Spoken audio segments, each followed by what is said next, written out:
8 مارچ روز جهانی زن در افغانستان تحت حاکمیت طالبان نمایانگر چالش‌های عظیمی است که زنان این کشور با آن روبرو هستند.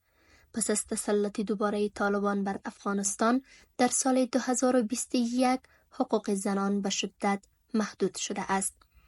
طالبان بسیاری از حقوق اساسی زنان را سلب کرده و قوانین سختگیرانه را بر آنها تحمیل کرده است که شامل ممنوعیت تحصیل برای دختران در مقاطع بالاتر، محدودیت‌های شدید در حضور زنان در عرصه‌های عمومی و شغلی و ممنوعیت‌های فراوانی در زمینه آزادی‌های اجتماعی می‌شود.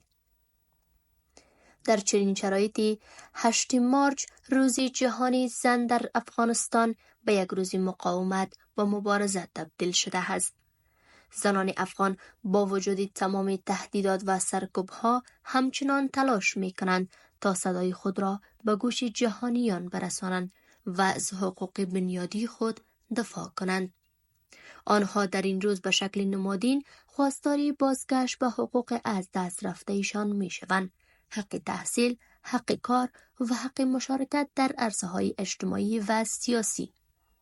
در افغانستان تحت حاکمیت طالبان روز جهانی زن بیشتر از آن که فرصتی برای جشن و گرامی داشت دستاوردها باشد، به نمادی از پیگیری حقوق زنان و تأکید بر اهمیت مبارزه برای آزادی و برابری تبدیل شده است.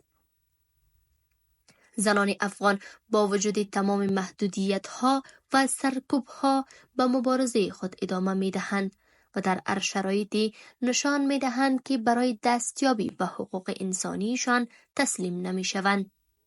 این روز یادآوری این است که حقوق زنان در افغانستان باید در اولویت قرار گیرد و جامعه جهانی باید از مبارزات زنان افغان حمایت کند.